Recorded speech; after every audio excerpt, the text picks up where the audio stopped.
Hi, everybody. Welcome to the interview between me and Jane.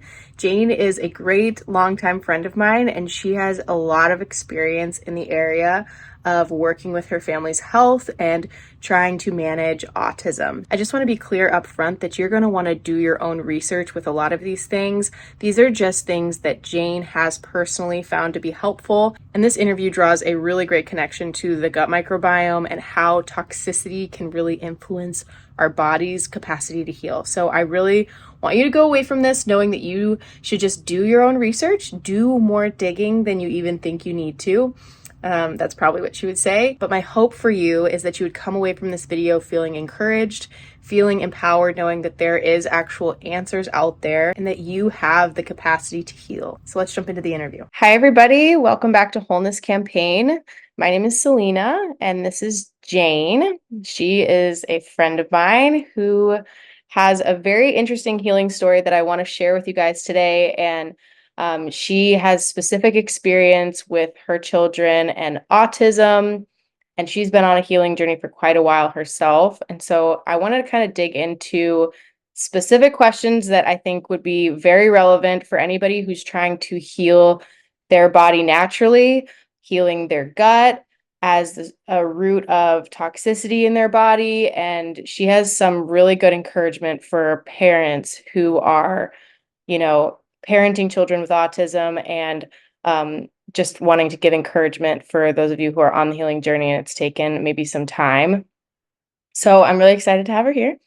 And this is a different style from what we're used to, but I'm excited to kind of dive in. Okay, so can we just start by you sharing a little bit about your health journey with your kids? What led you to kind of explore alternative medicine and all that? Okay. From the very beginning, we were married in 1988, and in those days, there were people who had a clear understanding of the toxicity that have for kids.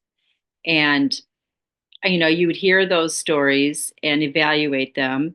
And sometimes I would think that's right, and other times I would think, well, why would they lie to us about basic health care with our kids?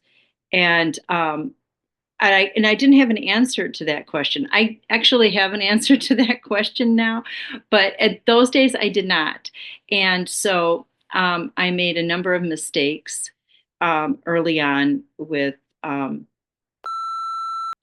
so as a result, we have 5 kids, and honestly, my measurement of whether or not it was a bad thing was like, look, my kid is still alive. It must be okay.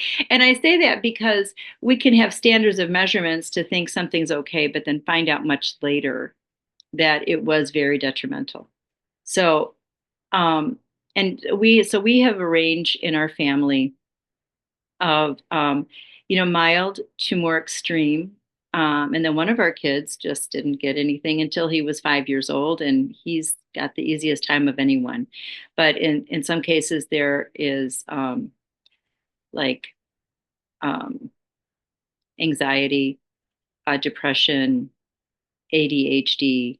Um, we have the twins, our youngest, and they, I think, have suffered the worst. They were nonverbal until they were probably 7 years old. They had some words, not many. They couldn't define their feelings to me. They couldn't express their deep thoughts. But they could say certain words. And then some extreme learning disability. And then uh, I don't know how to explain it. Like, we had their brains tested when they were like 3 years old, like with probes on their brains and so forth. And they both had really overactive brains, but in different areas, and then um, really underactive brains in other areas. So there was not a balance to their minds, and so the one whose brain was sort of on fire had a lot more trouble with sensory issues, and the one whose brain was more underactive had a really hard time paying attention. It was like he was on a carousel spinning around and, only able to pay attention for a moment as he spun by, and you could really tell he wasn't getting it. So we had just a big span. We've had Tourette's and sleep issues, all kinds of things. So that's just kind of a background of the different issues that we've dealt with. Yeah, yeah. No, I think it's interesting that you say that your youngest had the, you know, harder of the problems, and you mentioned how like the lifestyle things that you participated in contributed to that. But I've also, from what I've learned too, it's interesting that sometimes the youngest ends up with the least nourishment from the parents. And so, because by the time, oftentimes women are depleted in the birth process, and so what you're telling me makes a lot of sense. I'm curious if you could talk a little bit about like the idea of generational toxicity, because we've talked before about how you've seen your own health play out and just kind of share like what does that term like generational toxicity mean for you and your family? I'd love to hear that. Um, yeah. So I think both my husband and I are probably on the spectrum. My husband more so in many ways than I am, more noticeably. And we have both like battled just to like appear normal. We're both really smart and high functioning, but have like sensory issues or limitations that pop up from time to time. And so, but I think that I'm just really becoming aware. There really wasn't back in the day, there really wasn't anybody giving any understanding. Anything you experienced that wasn't measurable with a blood test, Yeah. oh, I'm healthy. There's nothing wrong. Um, and so, we just had a hard time defining what our issues were. And the more I began to learn about the kids' issues and what the spectrum really means and what are the different ways that manifest itself, the more I began to think, hey, I think I might have some of these things going on. And yeah, absolutely. My husband does too. And so um, then, what I noticed was, there's two of us that have some issues already with that kind of toxicity. And then when we didn't, weren't able to protect our kids from getting that next level of toxicity, which now has ballooned out into much more than we ever had to experience, including environmental issues and food issues, the toxicity in food, and in my opinion the aluminum and barium they're dropping from the sky to seed the clouds. I mean, all these things and EMFs, all these things have contributed to making it worse on the kids. And so I think that was one reason why in our family's case we saw more of a negative result than maybe some families might have. Or maybe some families, I mean, if honestly, if you put some heavy metals into a person, they're going to have a negative result eventually. It may not manifest itself one way, but it's going to manifest itself another way. But it's just less noticeable, I Right. think, is how I see it. So, um, I think that our family suffered because of a lack of understanding of how to keep ourselves safe Yeah. from it. And a lack of understanding that we had had some issues. And I think a lot of people my age are starting to look at our lives and saying, hey, we're starting to understand. RFK Jr. is talking about, different ways of toxicity is hurting us. And my favorite line from that he says is, for God's sake, please stop eating high fructose corn syrup. Great. I just he just levels it, and Yeah. suddenly it makes sense and it's clear as it can be. And so, I'm hoping, going to be a big part of mainstreaming and understanding of, what's good for us and what's not good for us. But we clearly did not understand what was good for us and what was not good for us. Yeah. And had I understood when they were all little, my youngest are 19 right now. It would have been a lot easier knowing what I know now about gaps and reducing toxicity and removing toxicity, um, to just sort of turn it around so they wouldn't have some of the issues that they're still dealing with. Yeah. So yeah, I wish I'd known about this, but it really, I feel like we're on the front end of it in many ways. It's not like I missed 20 years that everybody else saw this. It's rather new. It is new, and it's wild how suppressed it's been for so long, but um Mhm. yeah, all of this stuff is so new. So when did you realize that gut health was a key piece in the puzzle for your children's health? Like, because we've talked about, certain detox protocols, me and you offline, like which certain things you've tried and they've been helpful, some of them not helpful. You've tried a lot, and we're actually going to get into that in a deeper dive portion of this segment that will be available on my free community. So, if this podcast kind of intrigues you, just stay tuned, and you can also click the link in the description to listen to the full segment where she'll go through all of that. But for here, we'll just kind of narrow in on this like gut health piece because it is like I think it's super foundational. This like healing your microbiome, having an influence on your mental health and emotional health. When did you kind of like start to get into that, and what was your steps? And About 2 years ago, I eliminated wheat and dairy, um, gluten and dairy, and one other thing, sugar from my diet. And I did that for about a year, and I was doing some studying about detoxing, and I came across the Gerson therapy, and I thought, well, this must be it. It's just I'm full of toxins. We're full of toxins. We just need to clean it all out. And so I sent this video to my, one of my best friends, and she shot right back. You ought to talk to Selena. Um, Check out this GAP thing. And so she sent me actually a video of Dr. Campbell McBride, Dr. Natasha Campbell McBride, talking about the gaps. And I thought, okay, this is it. yeah, So, I mean, I was searching for something, and so at that point, I decided to change. And our youngest would, if he got hungry, he would start to belch. I mean, long and loud, and it would go on and on. And I didn't know what it was, but he said, "Mom, I'll do this with you." And so we started in, and Laura was helping me a lot. I mean, she just was wonderful at the beginning, helping me figure things out. And we started doing this with making meat broth, and it seemed overwhelming at first, and I have a theory that anything new feels overwhelming. right.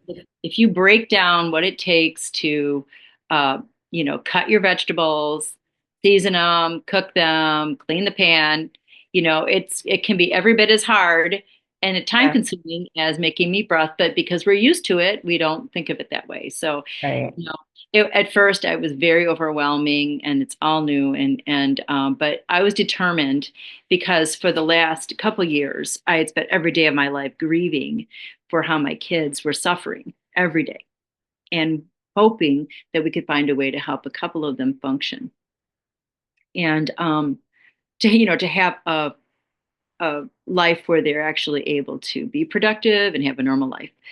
And they don't suffer as badly as some kids do, but I could tell it was going to be difficult for them. And so we started this, and I think in the first month and a half, I noticed that Peter stopped belching. Wow. Yeah, and this had been going on for some time. I mean, years. And so I didn't know how to interpret it, but I began to understand that that sound coming from your gut is your gut crying for help, right? If you just knew it. I put it. So, I want to take a quick break from the interview to discuss my whole health blueprint. This is a 6 month program that's going to teach you exactly how to heal your gut and resolve your chronic symptoms naturally. This is going to be a gut first approach, but it's going to be highly personalized. There's going to be a lot of one on one consultations, group coaching opportunities so that you can get the support that you need to really get through these chronic symptoms. So if you have been feeling just overwhelmed by the healing process, tired of searching the internet for answers, this program is for you, and you can click the link in the description to apply for the program. We'll do a one-on-one clarity call to decide if this is the right fit for you. I would love to meet you face to face and really get to the root of your chronic symptoms for good. So check the link out in the description box below. and I'm not, I want to be clear. People who belch after a meal, that's not what I'm talking about. I'm saying when you're hungry, before you've eaten, it's happening. Yeah. And so anyway, we started doing this. We had been doing some detoxing, which we can talk about later. Yeah. And I believe that was helping. But I became amazed at how really people talk about your gut being a second brain. Yeah. And I really became amazed at how when my gut was really starting to heal, how suddenly I had access to like planning, time management type things that I never had access to before.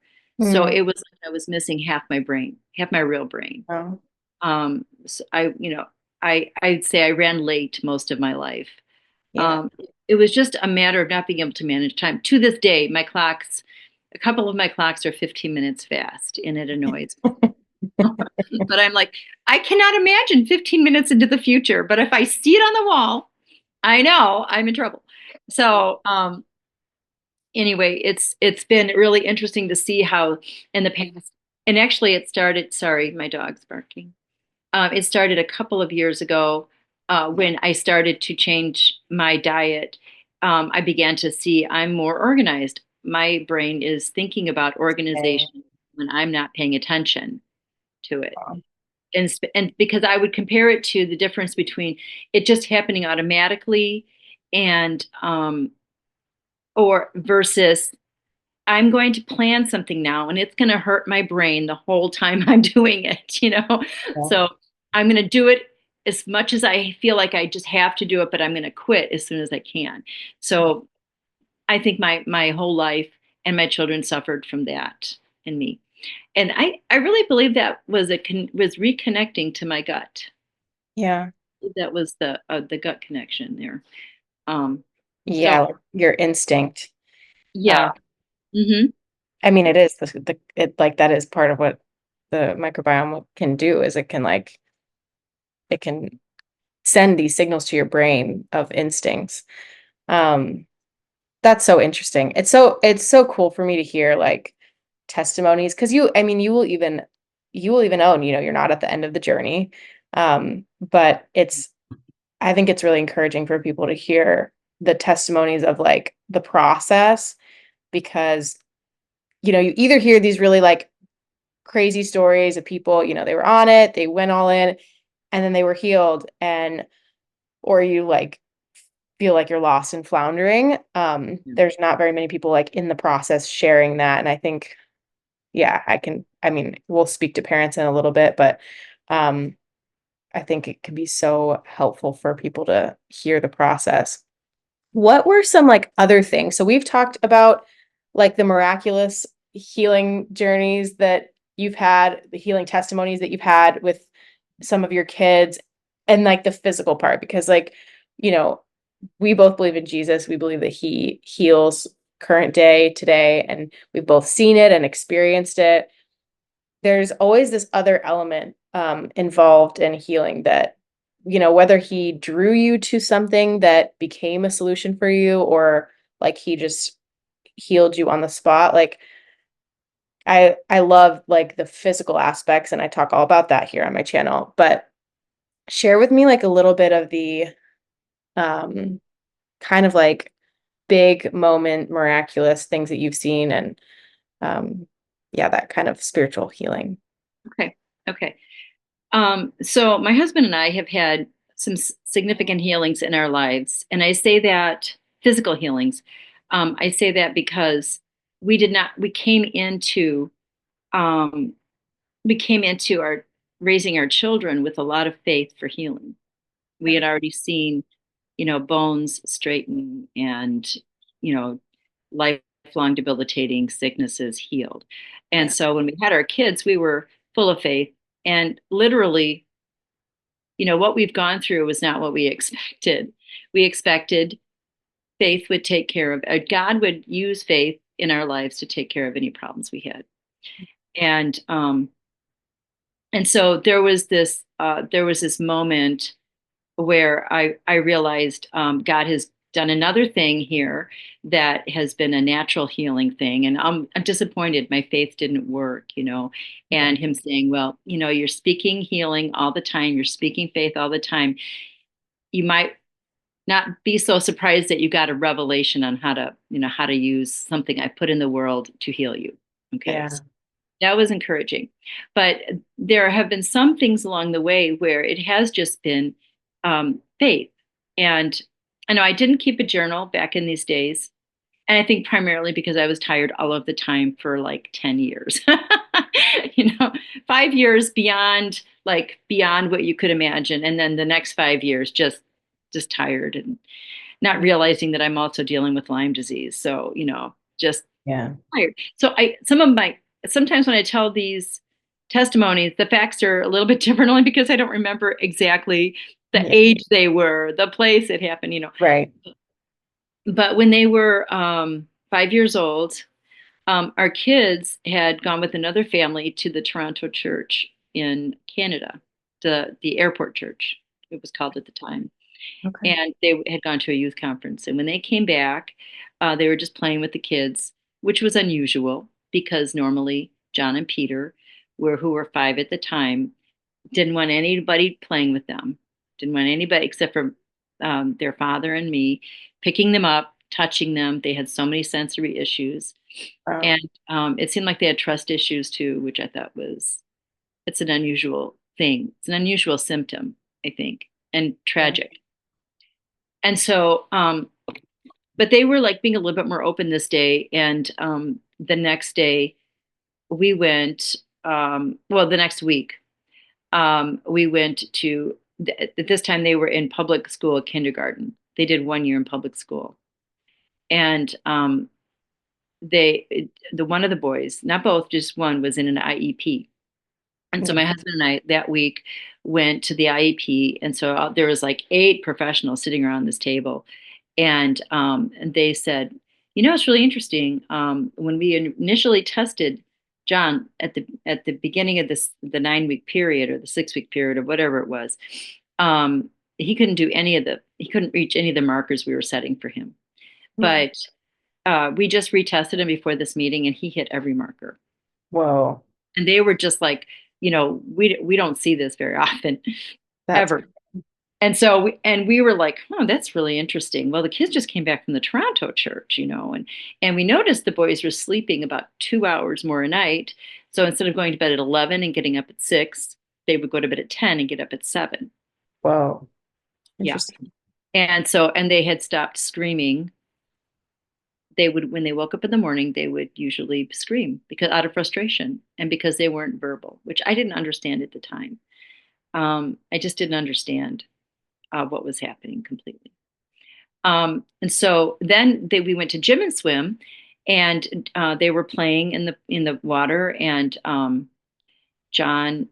was looking for John after their lesson. They would get free play, and so I was looking for John in the water, and he would normally be on the side of the pool playing by himself in the fountains or whatever. Yeah. And so looking for him there and not seeing him, and I'm starting to like panic a little bit. My panic level's gone up to 2 or 3. Where is he? And I look over to where all the kids are, and in the middle of that group of kids, and I know this was a God setup because Yeah.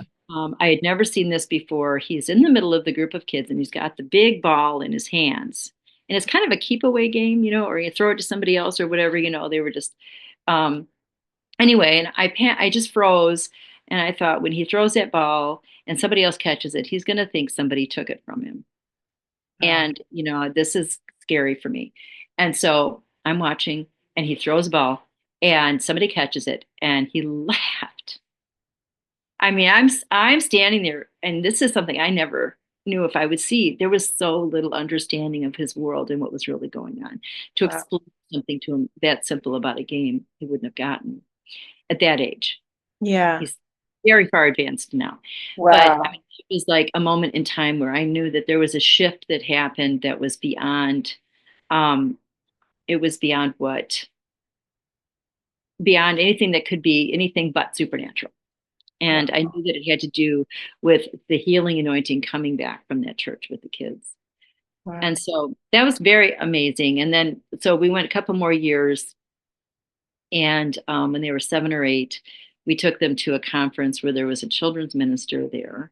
And they were going to pray for all the kids. And so, yay, yay, let's go into the prayer, let's get healing. Yeah. So I took them, and it's not easy. It's not easy when you've got two kids who don't quite understand you. They get lost easily. They don't want to be there. They fuss, but I'm doing this, I'm doing this.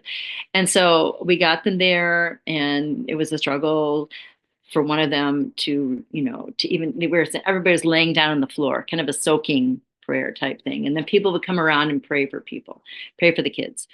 And the one was like, we had to bargain with him, if just 5 minutes and you're done, okay, fine. Yeah. So, so we did that. And after the end of that, it felt like nothing had happened. Right.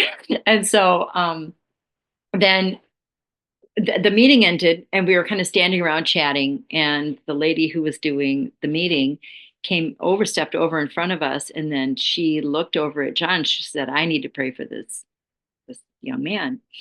And I kind of froze again, like, how is this going to go? He was my screamer. And so she took him aside, and he like cooperated. She took him in hand and all, and I was fine with that. Um, but she was kind, gentle and everything. And she prayed for him. And then he thought that was awful. And it was over. But after that, the kids they stopped being so nonverbal. They started Oh, speaking normally. So around 7 or 8, the nonverbal thing fell off of them. And they still I got have, chills on my whole body when you said that. pardon? Oh, yes. I got chills. It's like I still get really kind of overwhelmed emotionally when I talk about it or think about it, because I even going through it, I didn't fully understand I didn't fully understand that they were trapped inside themselves. Yeah. They could barely communicate. And as I look back on some things where they would get very upset, it would maybe be a simple thing, where John wanted to adjust a book, but all we heard was a screaming. And we're like, we have to get out of here because he's screaming now. So Wow. then it's frustration on top of frustration for him. Yeah. And so, yeah, they to this day they have a little bit of an accent. I don't know why that is, but when they entered youth group, when they were in their early teens, I said, just tell people you're from South Africa. You don't have to go. I'm on the spectrum, blah blah blah. You know, and they laughed, but I don't know if they ever did that, but it Yeah. sounded a little British or South African. I picked an accent that I thought maybe nobody would really understand it very well, so they could get away. Yeah. I don't know if they ever did it, but they had a little accent. It still is there a little bit sometimes, just from starting at 8 years old. Wow. Wow. Was it both of them? It was both of them. Everything that they went through together. So, like, Oh, when they interesting. started sleeping more, when the understanding came a little bit more, um, when they were 5, they happened together, and then they both became more verbal together. Now, one of them has a lot more sensory issues and can get overwhelmed a little bit more. Um, Yeah. and so he still has some things. He was the smaller of the two. Um, but by and large, even like with some of the things we've been doing now, he would self isolate just because he couldn't stand this or that, or like the smell of the dog.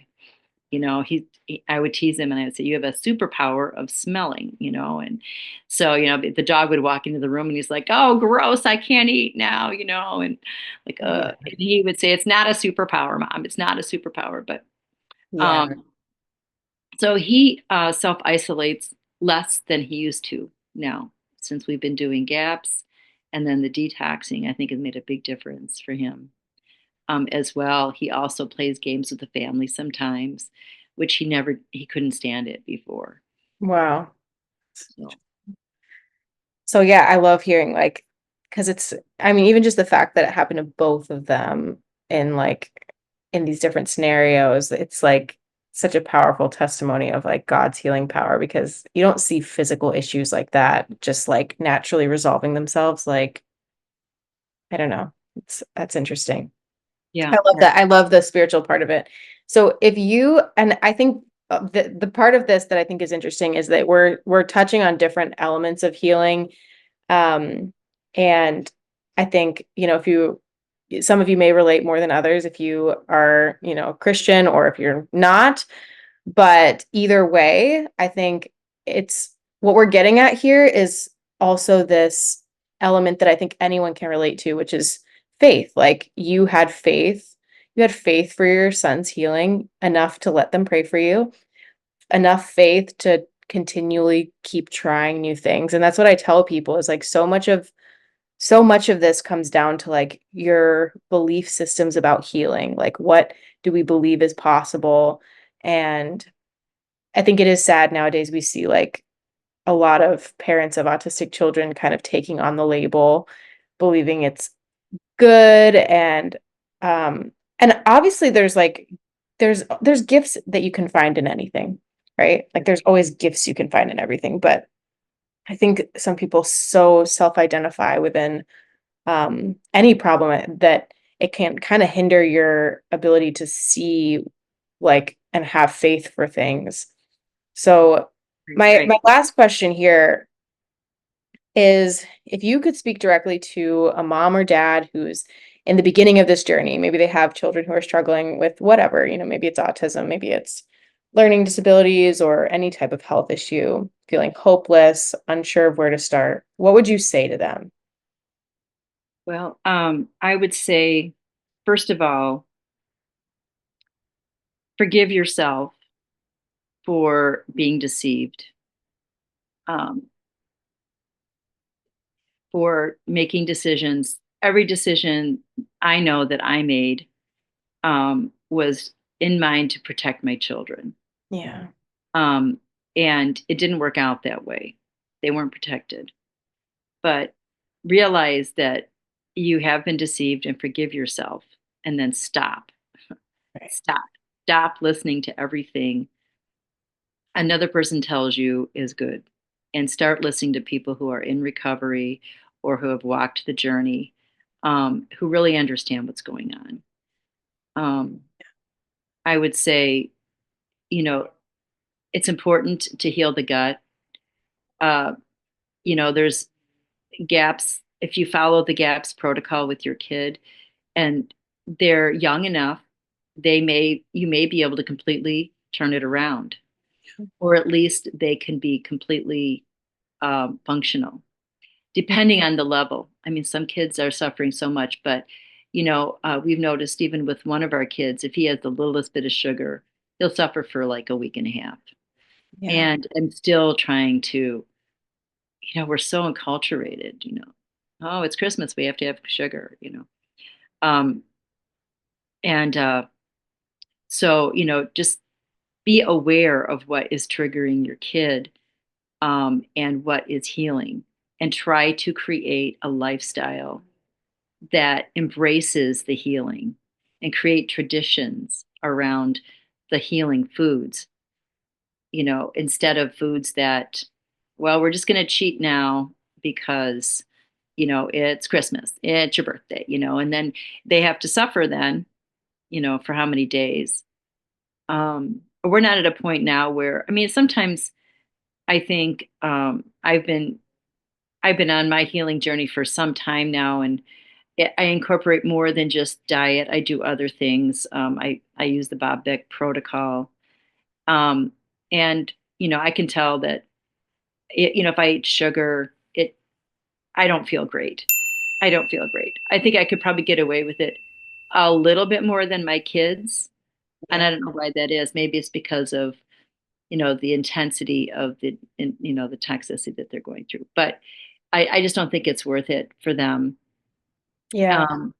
If they're older, you can't control it. You just have to pray that they'll be open to healing, and and love them the way they are. Yeah. I love that. I think it can be so encouraging.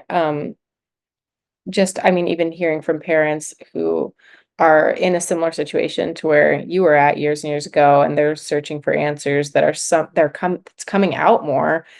They are banding together and they're in all these Facebook groups and they're like finding all this underground information. So like my encouragement is like that there's a lot of information out there. Like don't stop digging. Like Right.